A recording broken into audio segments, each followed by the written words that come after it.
So, the first question for this interview is: have you ever been discriminated against? Um, well, I haven't been discriminated in terms of like opportunity, I think. I have faced a lot of like harassment like on the streets or like sometimes even in school. So I Is guess there does that any, count as discrimination? yeah, is there any instances you can or examples you feel like comfortable sharing as far as what happened? So I guess like all throughout high school, I've been made fun of for my race, especially like growing up, I think. I didn't experience it as much in college.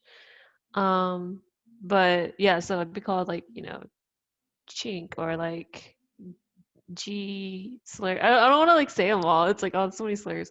But it's like I get called a lot of slurs. And of course there's like stereotypes which I didn't feel like as offended by just because it wasn't that bad.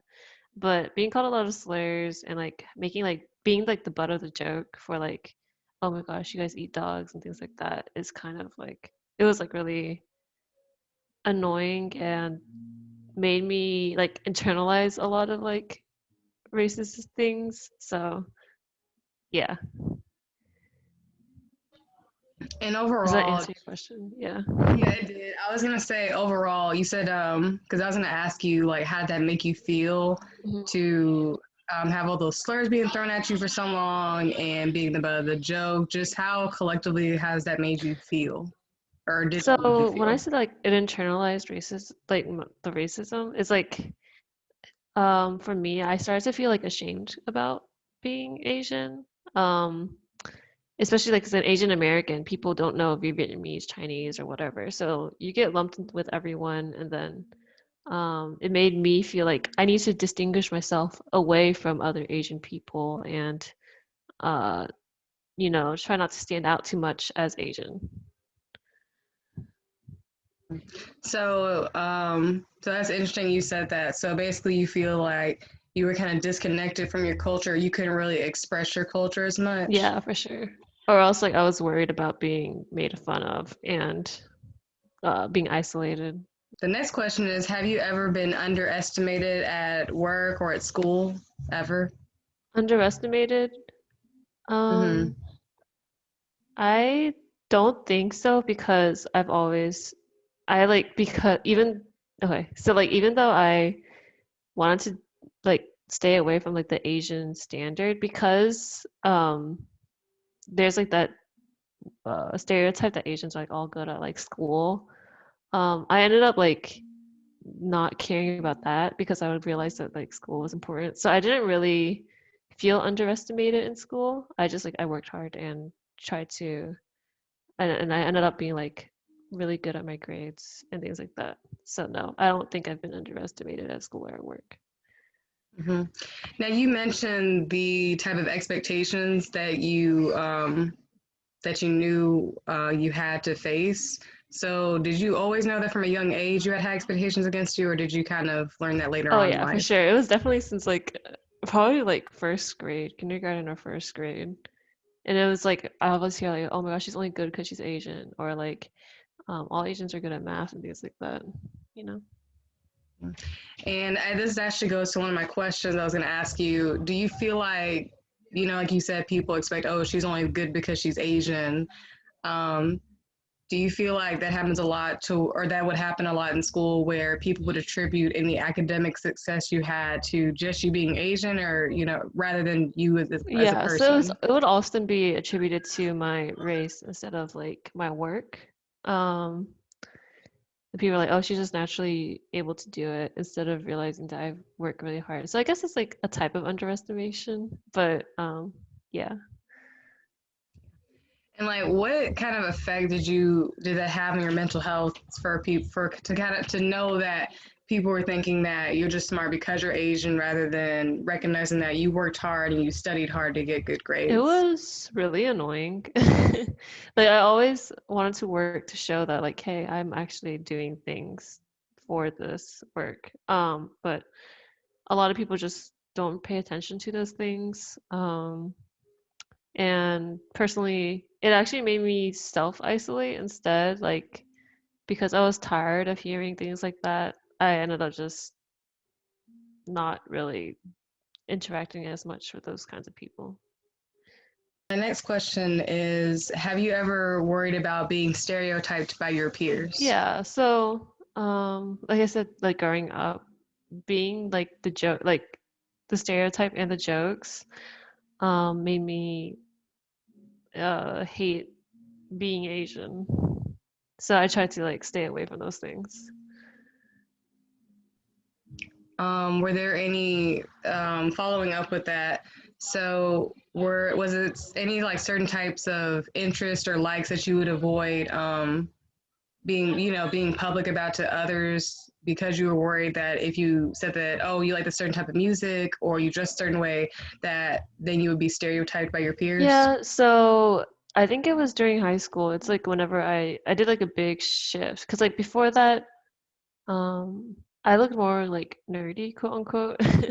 But afterwards, to avoid that like nerd association and also avoid uh being able to be picked on because I noticed that like usually people who do get made fun of tend to be like the quieter type. So I wanted to like be able to stand up against those things.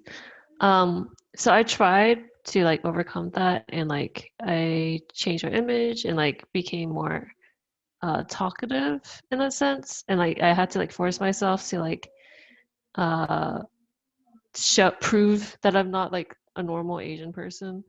But it ended up not doing much. I still was stereotyped and I still faced a lot of like harassment for my race. Mhm. And speaking of that harassment that I know you mentioned you faced it in school. Was there ever a time where you felt that you were able to go to an administrator or teacher about what was going on, or did you just never feel confident that anything would get done, or for whatever reason you didn't go to I those just didn't adult? think it was that important. I was like, I've dealt with it my entire life. So like what am I supposed to do about that? Like it just became something that I'm used to. So I never thought of even like going to a teacher about it. My next question was, how has the pandemic affected you, whether that be in school, work, your personal life, or just any aspect? Yeah, the pandemic sucks. I originally had a job lined up, but it got taken away because of COVID and things like that. So mental health wise, it's rough. But it also encouraged me to like start new projects and delve deeper into things like gender and racial issues. Right. And yeah, I was gonna go into how you talked about your mental health and Mhm. whatnot. And so I noticed that I haven't seen on the news as much, but I noticed it's been talked about and through social media and other outlets with the Asian American Mhm. hate crimes that are COVID related. Just how has that made you feel personally to see that going It on? makes me tired. I think that's like the best way to describe it. It's like I'm angry, but I'm also tired because there are just so many issues, and this is something that could have been avoidable, that could have been put down more, but because of racist administration and like people allowing racism, like we had to face so many struggles for just because of the color of our skin, you know? Yeah, and I was also going to ask, following up with that. So I'm not 100% sure if you've heard the model minority myth, Mhm. but the definition that I have, well, the characterization, it's said to characterize Asian Americans as a polite, law abiding group who has achieved a higher level of success than the general population through some combination of innate talent and pull yourself up by the bootstraps immigrant striving. So, do you think this particular myth, the model minority myth, has kind of masked any kind of struggles or pressures that Asian Americans face? Yeah, so the model minority myth has already proven to be false. And it's it's just stupid, and I hate the fact that both Asians and non-Asians are perpetuating it. Because so okay, so first, Asian Americans are not a monolith. That's like the main thing. Like, yes, sure. Immigrants, rich immigrants coming from China, of course, are going to be richer than uh, like people who came in, like who don't have money. But what they're not accounting for are like the Vietnamese Americans and Cambodian Americans that fled war that don't have money, that came poor, or like a lot of Filipinos too. So it's like it it tries to merge all Asians together, and it also includes like Indians, and a lot of Indians come for like on like H-1 visas and things like that. So it focuses more on like, oh hey, yeah, sure, some people do. You do see Asians that are successful, but they didn't necessarily make that success um the same, like they face like different barriers compared to other people, especially like Black Americans, where who face more discrimination and barriers than Asians. Right. And it's interesting how you said that it kind of lumps all Asians together because, um, y'all, there's different cultures within the Asian community, and there's just different, like you said, circumstances. I talked to another interviewee who said the same thing. She mentioned that, you know, one family might have come here with different circumstances that allowed them to be better off, and you just can't assume that's going to be the same for everyone. Right.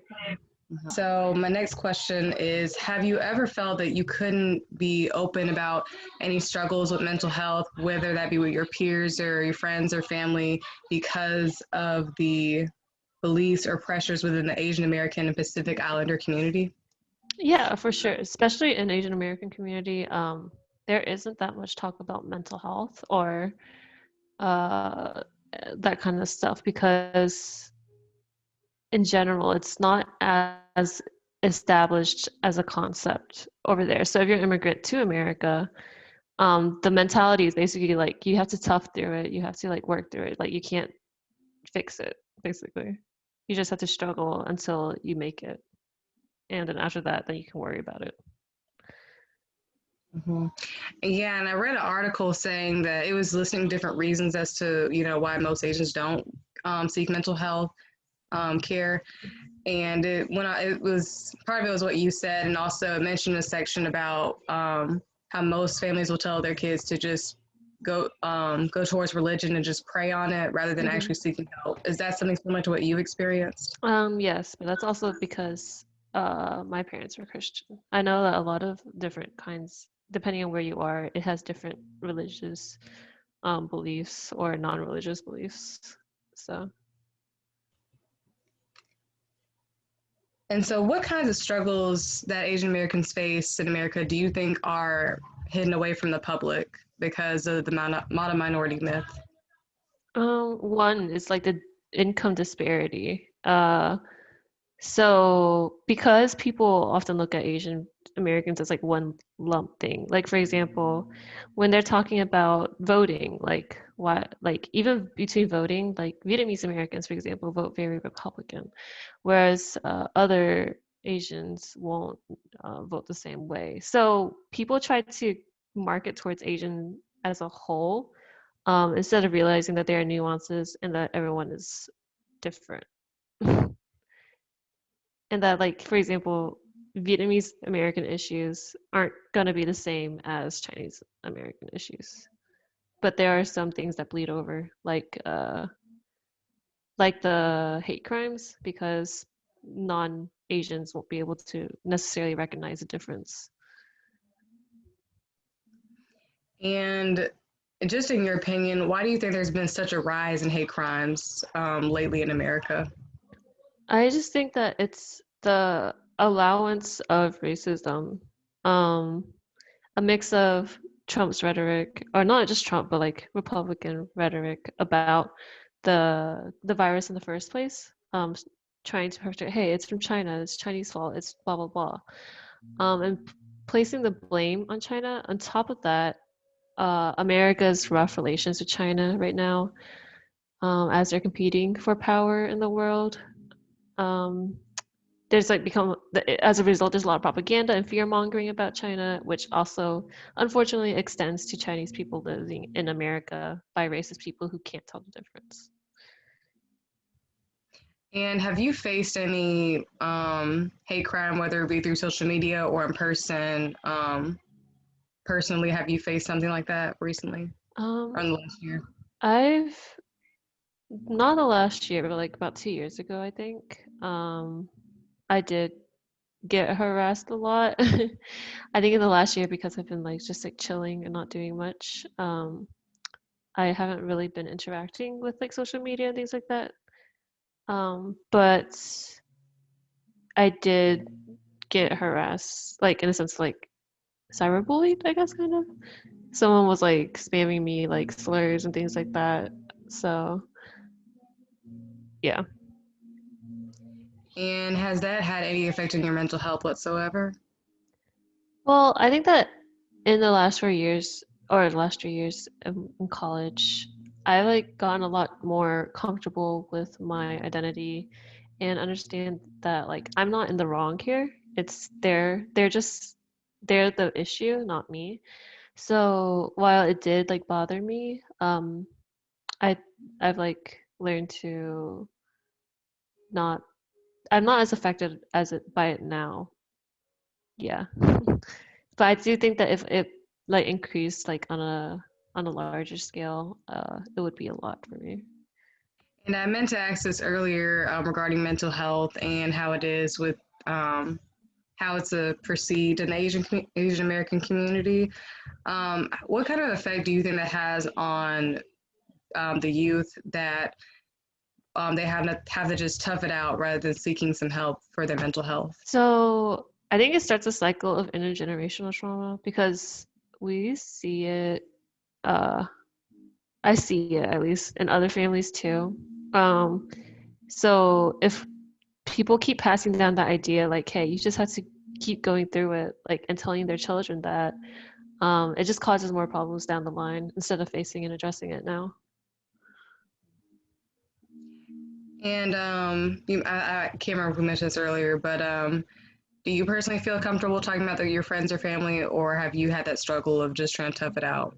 Um, I am not as comfortable talking about it with my family, but thankfully I have found some friends that I feel more comfortable talking about it with now.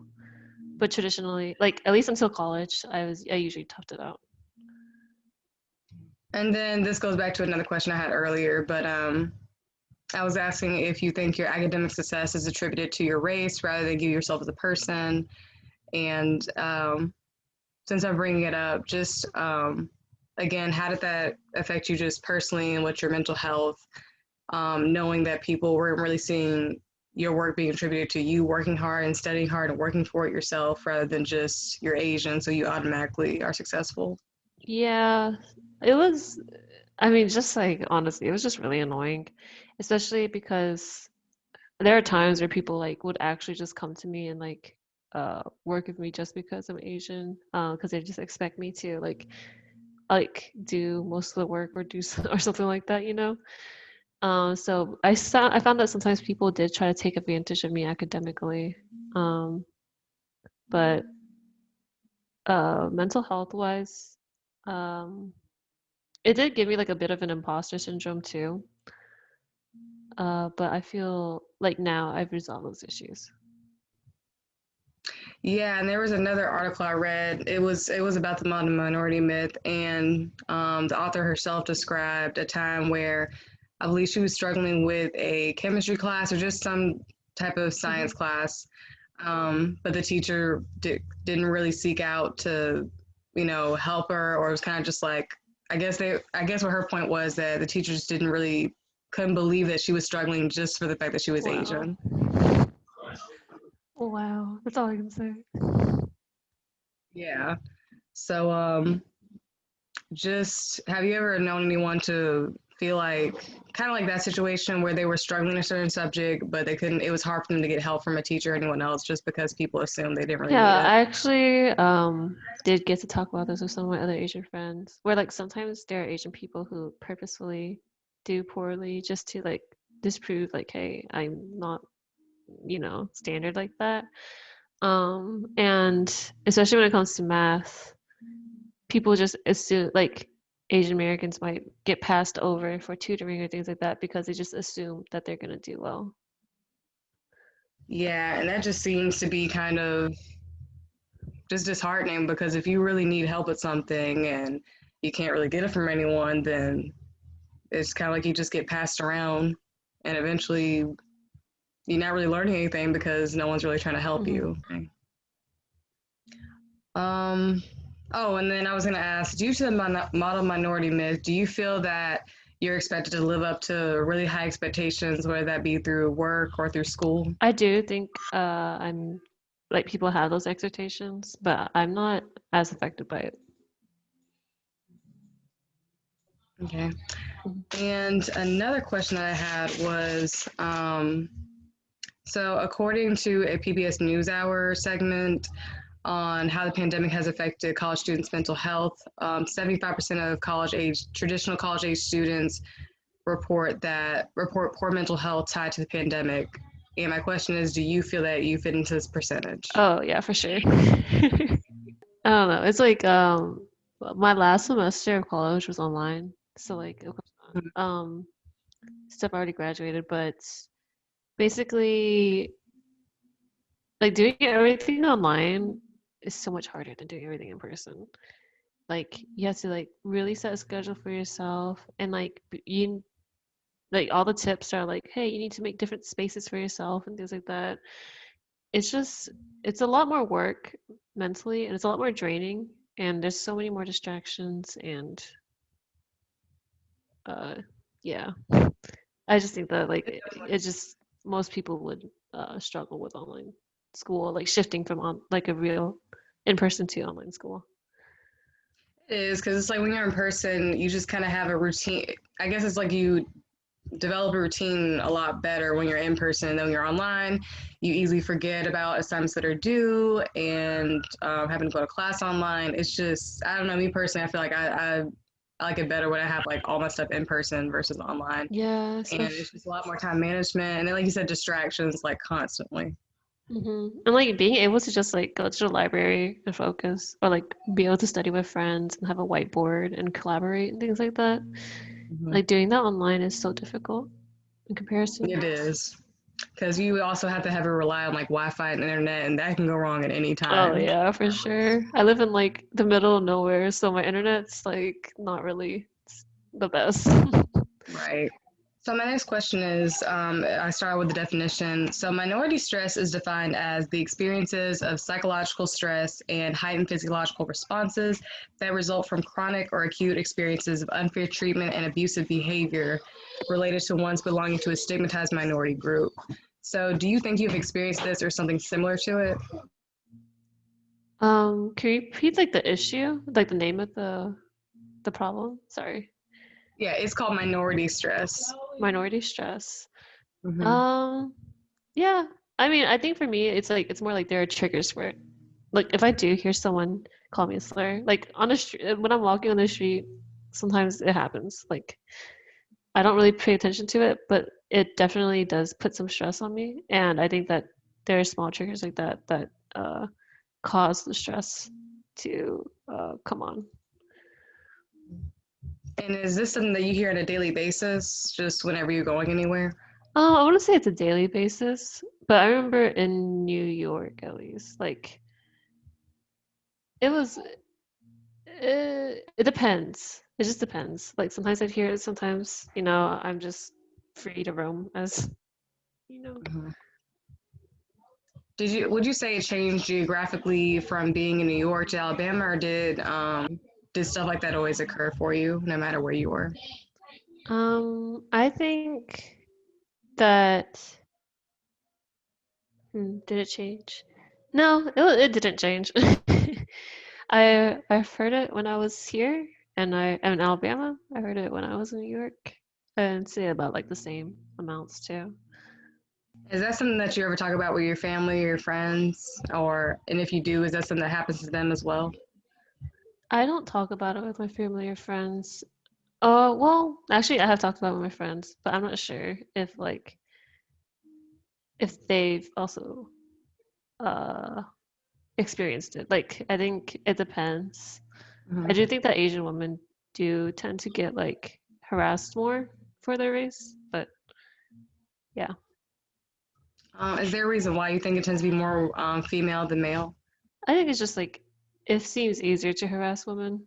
Mhm. Women are like in general like catcalled and things like that in the first place. So on the streets, they're also targets.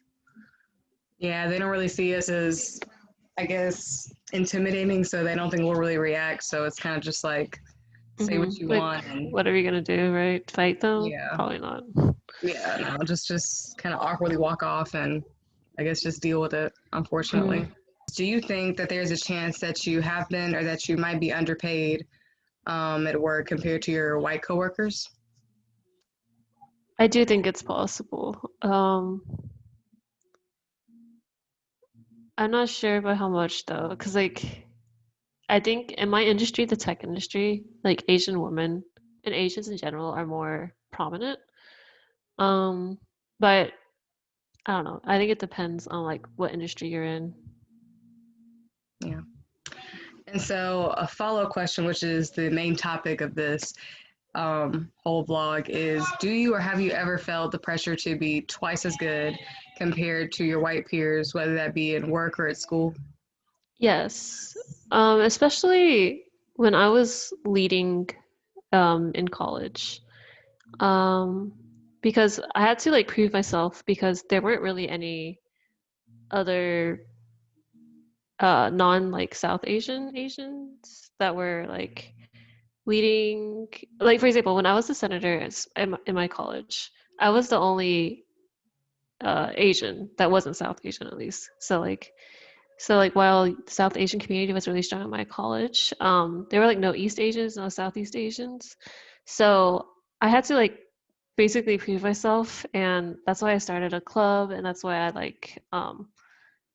uh I tried to like give a voice for Asian Americans to highlight like any problems at school about around surrounding Asian Americans. And just, if any, did this have any type of strain on your mental health that you felt this type of, I guess, pressure or, you know, this conscious that you were kind of, I guess, like a representative since there wasn't many people similar to you there? Oh yeah, for sure. Like I can't think of like most minorities probably don't want to dedicate their life to making minorities visible, basically. Like you want to be able, like it should be a given that hey, we deserve rights, we deserve a voice, we deserve a say, even if we're not as visible. Like you can't just erase us. Um, but so like everyone, they all have like different hobbies that they want to pursue too, but because of these issues, we have to step forward and organize around them, which I think isn't fair. um, but yeah, so that just causes like a lot bigger burden because you have to put in so much work and effort to see something out of it. And then you're always getting told you're always being gaslit like, hey, these things aren't actually happening to you. It's all in your head or something like that. Hmm. Yeah, that definitely seems like it's something difficult to go through. You're already going through these things, and then for someone to kind of, like you said, gaslight or just kind of undermine it, that already has to be like twice as frustrating and like twice as hard because it's almost like nobody really believes you or what you're going through. Right. Mhm. You mentioned some hobbies in that statement that you want to pursue, but you feel like you couldn't. What hobbies did you mean? Oh, I mean, like, I still did it, but like as a result, like my workload just got like quadrupled. But like for example, I love esports, so I was a starting member of a team. So like I wanted to be able to dedicate time towards practice and like getting better at the game and things like that. But because I was I took ownership and I led um, the Asian and Pacific Islander community at my school, I just to for like there were like some issues, then I needed to spend so much time dedicated towards like the red tape, like just like bureaucracy and things like that, like setting everything up, having to talk to administrators, going to like 3 meetings a week, things like that. So it made it kind of tough for me. And it made me feel like, why am I doing this in the first place? And was there ever a moment where you felt like all of that was worth it, or you maybe someone told you like, hey, this made a difference? Yeah, for sure. I was actually contacted for another interview about my club a while ago. But it's like there were people I made like I met some of the most amazing people through that club. And being able to see like events pulled off well is always nice and very rewarding. Um, but at the same time, I don't know, like the stress that caused me and my like e-board members, sometimes it made me like question if it was worth it. Yeah. Mhm. Yeah, that definitely seems like, I mean, it's just a lot to have to, like what you're describing, it just seems like a lot of work in itself. And of course, you're going to have those moments of self doubt, like, is this really all worth it? But at least, like you said, it's to see events being pulled off and to see or feel like you're making a difference, that'll at least make some of it worthwhile, all Mm. the stress.